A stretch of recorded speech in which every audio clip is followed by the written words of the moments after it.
So we have a model release that is actually worth talking about. SpaceX AI and Cursor, now that they acquired them, just released Cursor Grok 4.5. Well, at least that's what they refer to it as in Cursor. But over here, Grok 4.5. And I gotta say, it is surprisingly good. And I say surprisingly because when you think of Grok, you don't think of insane coding capabilities. It was never on the level of Opus 4.8 or GPT 5.5. It wasn't a frontier model when it comes to coding. I don't know about anything else, but definitely not when it comes to coding. But Grok 4.5 changes all of that. If you want a TLDR, basically if you've ever wanted Opus 4.8 quality, but faster and cheaper, that's more or less Grok 4.5. And I know that's a bold claim, especially considering where Grok came from.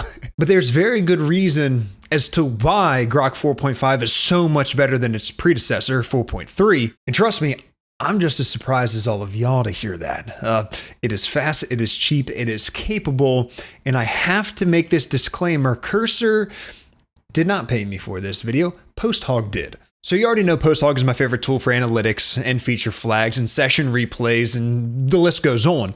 But one of my favorite things about the company is how easy they make it for users to use the product and actually take advantage of all the data that PostHog has, which leads us to something new they've been building, self-driving mode, which I think it's best laid out here. PostHog watches how people actually use your product, finds what's broken or worth changing, writes the fix, and opens a pull request in a never-ending loop. So no, it's not going to auto-push to prod, which is a good thing. And it does this in numerous different ways, including the PostHog Slack app. So this one, I think a lot of you that are heavy Slack users are really going to enjoy. Because whether you're an engineer, a product manager, a product marketer, support and sales, whatever, how many times are you messaged in Slack from a coworker, a team member about tomorrow's call with Acme or something about a specific ticket or anything like that? All you have to do is @PostHog with a bug, an edit, or a feature idea, and it'll spin up a sandbox environment, plan it out, edit the file, and then run tests and open a draft PR. And the same idea with the analytics, where you're able to just simply ask through Slack anything about your data that's in PostHog, and it'll return with exactly what you want. And there's so much more it can do, and this is exactly how it works right here. If you want to learn more about it and read that for yourself, just click the link in the top of the description, jetty.to/PostHog. That way they know I sent you. I'd really appreciate it. Now, back to the video.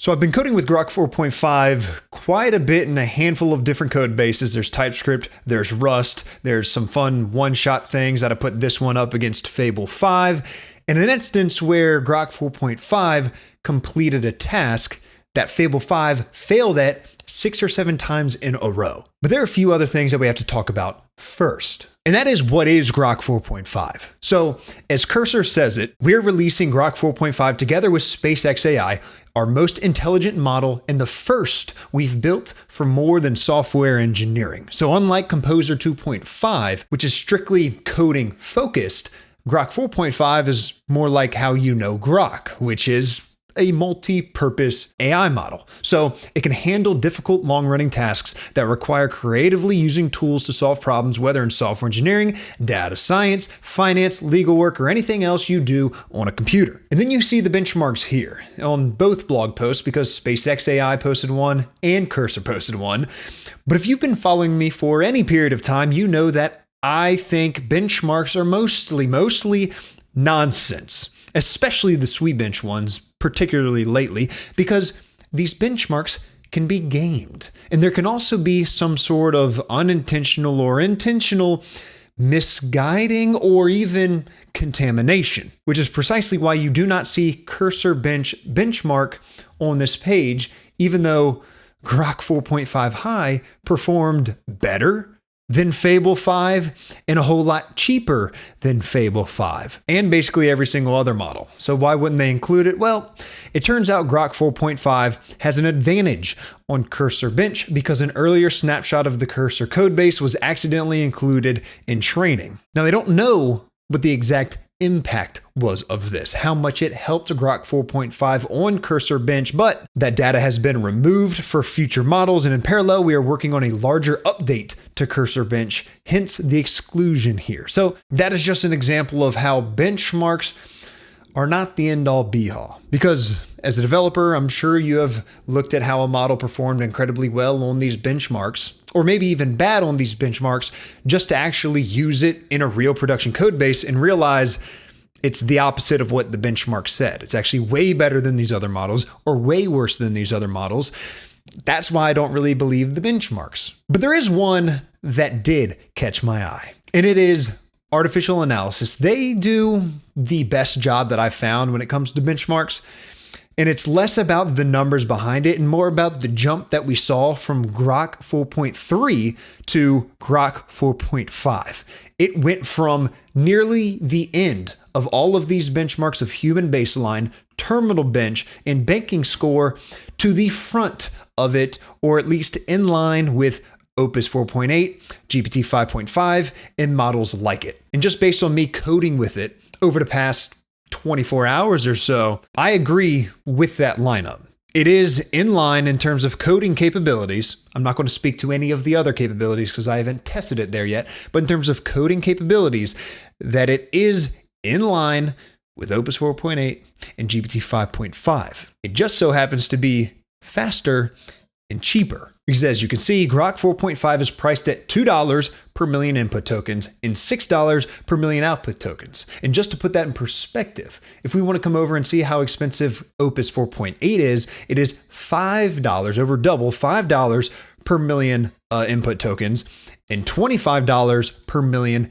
output tokens. And for longer context, obviously it costs a little bit more. And GPT 5.5 is in line with that, actually a little bit more expensive than Opus 4.8 at $5 per million input tokens and $30 per million output tokens.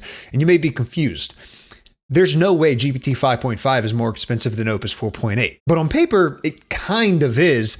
But in actuality, it's not, because Opus 4.8 is much more token hungry than GPT 5.5, whereas GPT 5.5 is much more efficient in its token usage. And supposedly Grok 4.5 is roughly 2 times more token efficient of comparable leading models, solving tasks in under half the number of steps. So not only is it cheaper on a token basis, but it's more efficient, meaning it uses less tokens, which is just cheaper all around and faster. So the real question here is, in a world where all of these other AI labs are having incremental improvements, how in the world has Grok gone from the bottom of the charts to the top of the charts? Well, that's where the acquisition of Cursor comes into play, because I've said in the past, I think the main reason why SpaceX AI is looking at acquiring Cursor is because of the data. Sure, it has good revenue. Sure, it has amazing talent. But the data that Cursor has can take AI models to the next level. And the blog post more or less confirms that. So Grok 4.5 is a mixture of experts model that we trained jointly with SpaceX AI. Training included trillions of tokens of Cursor data, which compare a wide range of user interactions with code bases and software tools. It's because every single time you as a developer are using Cursor and you give any sort of feedback to the model, whether you accept changes, ask it to change a little bit of code here and there, or completely disregard the changes and everything else in between, all of that data, unless you opted out of it, all of that data is saved and very, very, very valuable. This data set lets the model learn both from existing software as well as developer-agent interactions, capturing how developers work and how agents interact with their environments. This paragraph right here is the reason Grok 4.5 is so much better than its predecessor, in conjunction with SpaceX AI's resources. Because Grok 4.5 was trained across tens of thousands of NVIDIA GB300 GPUs with training and stability techniques designed for large-scale runs. So between the hardware that they had, the previous models that they had, the models that Cursor had trained, as well as all of the data from all of the developers that use Cursor, that is Grok 4.5. And I'm so inclined to nerd out about all of the reinforcement learning that is going underway today, but I'm going to refrain from doing so.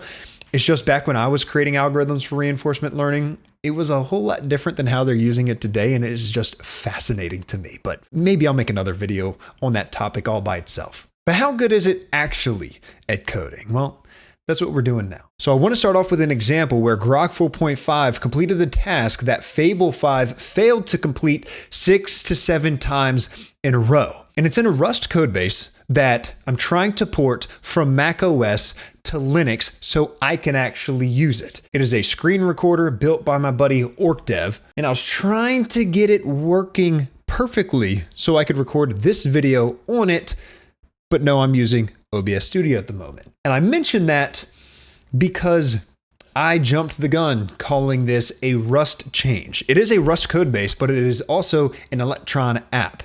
And how it solved the issue that I'm about to talk about, the task that I mentioned, is not by changing the Rust code. It is by changing the TypeScript code. Liar. That guy's a liar. Don't believe anything that he says. He is wrong, because it was actually a TypeScript and a Rust code change. Listen, I was working on so many projects yesterday and my brain was fried by the end of it that I had sworn I saw some Rust code in this change, but when I went to the commit on GitHub, it was only TypeScript code. So I'm like, oh, I must have confused that Rust code with a different code base I was working on. What's going on? Because when I test these models, I have all of these different projects going on at once. I forgot that the Rust code hadn't been committed and pushed and was still local on Cursor. All I had to do was scroll down. So I'm sorry.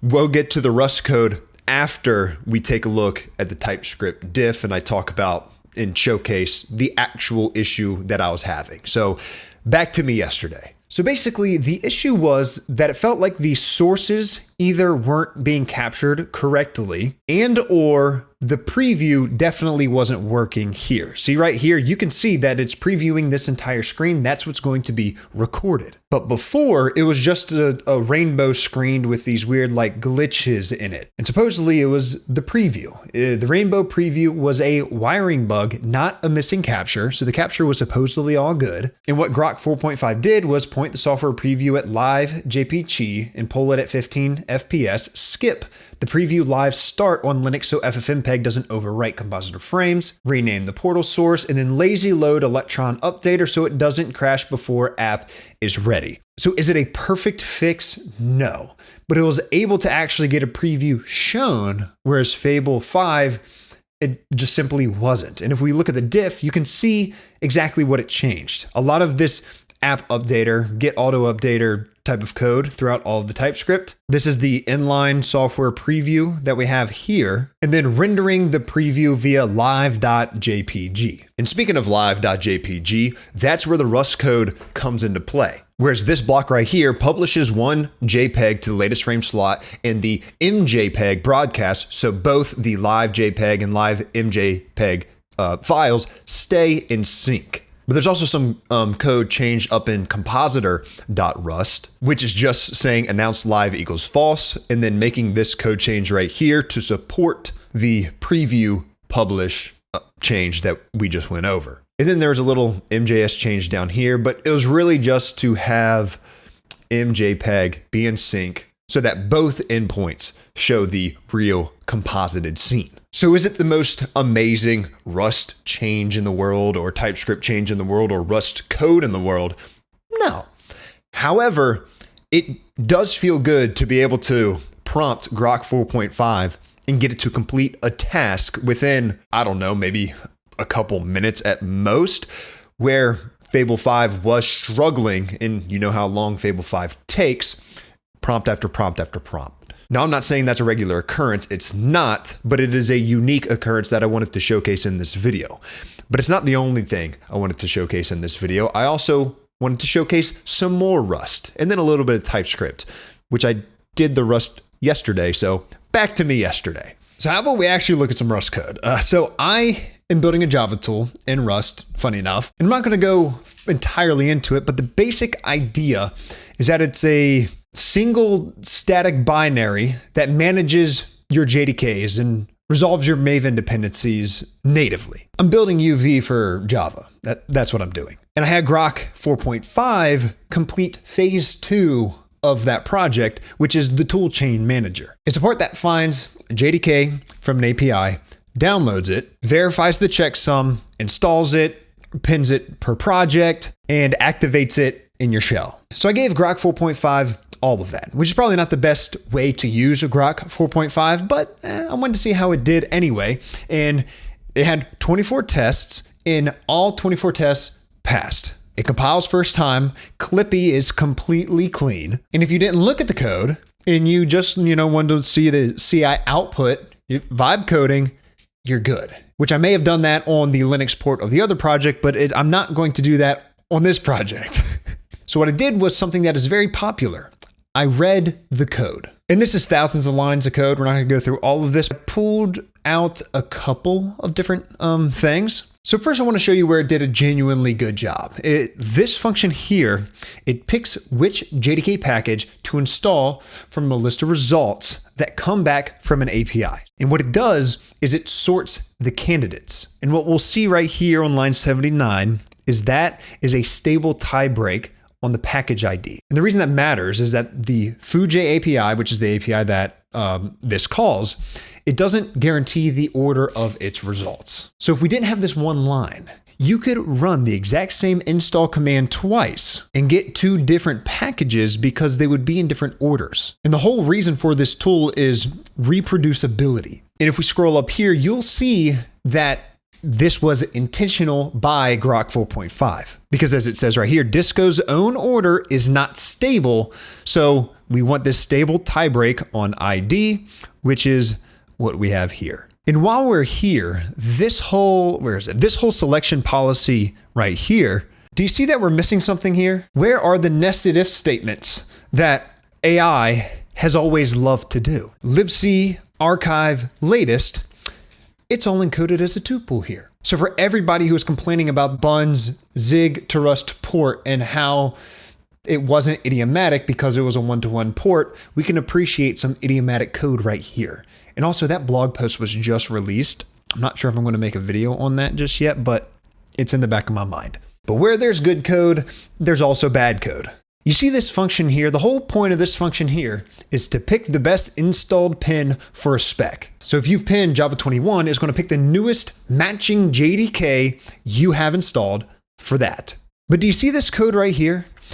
There's an issue with this code because there's an issue with semantic versioning. Semantic versioning, I understand all the numbers are separate. So if you have something that's like 2.09.09, actually 2.09.11 is larger, than 9. Let's do it like this. The latter here, 2.09.11, is larger than the other in semantic versioning, but when it comes to numbers, which is how these read, it is not.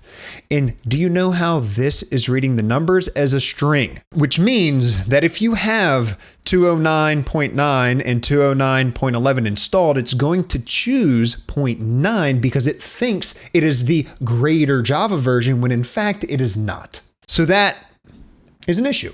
But that's not even the silliest part about it. You see this JV version crate we have right here? The whole entire point of this crate was to compare versions. This was already built.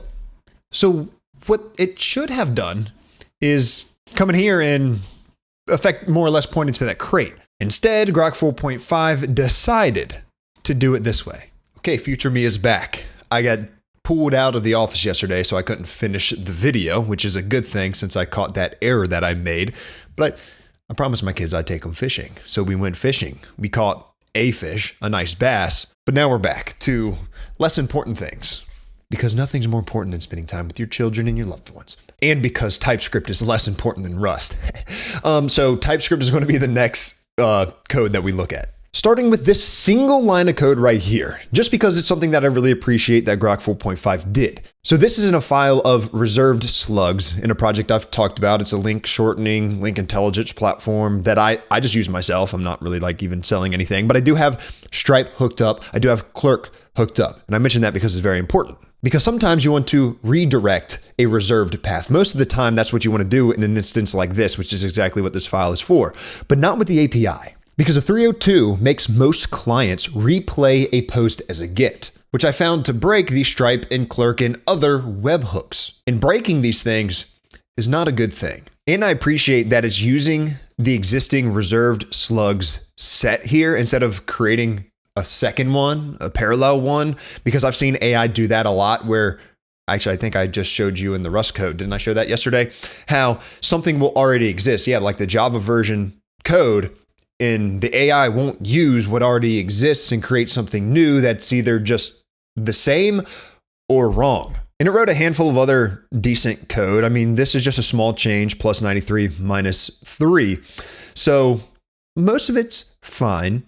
However, not all of it is fine. Like this worker env interface right here. For example, short domain here is declared, but it's not used anywhere. It looks like what it was going to do is detect for short domains, and then it switched to detecting app hosts. So it started with one design and then ended up with another design. Maybe that's a better design, but it never cleaned up the dead code that it had previously implemented. But that's not anything unique to Grok 4.5. I find Fable 5 doing that as well, less often, but I definitely find GPT 5.5 doing it, as well as Opus 4.8 doing it as well. And there are a handful of other tasks that I had Grok 4.5 complete in the same code bases, as well as a one-shot type deal, which I don't normally do, which is why I'm not going to spend so much time on it, but I thought it would be interesting to see if it could one-shot a lawn mowing game, because what's more satisfying than, cutting tall grass, using Rust compiled to WebAssembly. So Rust and Wasm, that's what I wanted it to do, and it did. I can actually pull it up right here, and you can see that it works, and it stayed true to the prompt where it is completely Rust. And I actually had Fable 5 do the same thing. I meant for Opus 4.8 to actually do it, but I didn't realize that Fable 5 was the set model. And you can see that it looks a whole lot nicer than the Grok 4.5 version, which is to be expected. However, I gave it the same exact prompt that you see over here. And there's no mention of any sort of HTML, CSS, JavaScript, anything, right? It said use Rust compiled to WebAssembly. Well, Fable took it upon itself to say, nah, we're going to use Rust for, all the stuff back here. And then in order to make it pretty and implement RNG and a whole lot of other things, it said, I'm going to use JavaScript and some CSS and things like that. It's like, that's not what I asked you to do. I asked you to do Rust compiled to WebAssembly. So even though the architecture, I was looking through the code, the architecture of Fable 5 was better. And in theory, the game is implemented in a better way because that is a better way to implement the game. It didn't follow my prompt. Grok 4.5 did by staying true to Rust. So take from that what you will. I think that is actually a very good example of where this lines up compared to a model like Fable 5. Because I mentioned this in my Fable 5 video that most people didn't watch because I uploaded it late and on the day that the US government banned it, thus rendering it effectively useless, even though it's back now. But Fable 5 works very differently than Opus 4.8, GPT 5.5, and now Grok 4.5. In the sense that Fable 5 is very much that looping type of model, where you give it as much information as you possibly can, which is good for all models, but you effectively give it an end goal, and then you just let it run in the background for a very, very, very long time, where it deploys a bunch of sub-agents and gets to work. And it sounds like GPT 5.6 Soul does that as well, but I haven't used that one yet. Whereas the other level of models, Opus 4.8, GPT 5.5, and now Grok 4.5 work a little bit differently than that. And Grok 4.5 more than any of them. It is able to have similar capabilities in terms of coding ability as those other two models, but it does it way faster. Where you're waiting on Fable 5 or even Opus 4.8, and sometimes GPT 5.5, albeit faster than Opus 4.8, Grok 4.5, you don't wait. You effectively give it a task. You don't go and work on something else because a minute later it's going to be complete with that task. It's a different type of workflow. So if you're the type of person who likes a constant back and forth with your AI model, Grok 4.5 is the move. Because I've always said, listen, I know we want the models to be fast, but at the same time, I would rather an AI model take longer completing a task and it being correct than it being faster and incorrect. And then it takes longer in the long term because it's a whole bunch of back and forth to get to the point of the single prompt of the other model that takes longer. But because Grok 4.5 is actually in line with the other two models in terms of quality, in terms of capability, that isn't the case. It is just simply faster with similar code quality. So given how cheap it is, given how fast it is, and given the fact that it is just as capable as these other models in most instances, I am going to be using Grok 4.5 a lot more moving forward. Now, does it get throttled? Does something change in the coming weeks? I don't know. I lost my crystal ball. I can't tell the future right now. But I think it'll be a very nice addition to my workflow in a lot of different instances. For example, it can be a drop-in replacement for GPT 5.5 or Opus 4.8. It's just cheaper and faster. But you could also use these as the sub-agents for something like Fable 5 or GPT 5.6 Soul. Because Fable 5 is very expensive and it's going to be getting off of the plan here soon and it's going to be on API costs, so it's not going to be subsidized, but it is good. So it can do the high-level orchestration and then route all of that bulk execution work to other models. And I think Grok 4.5 is a good model for it to delegate that work to, for it to actually complete. There's also instances where I will have two models work together on a single task.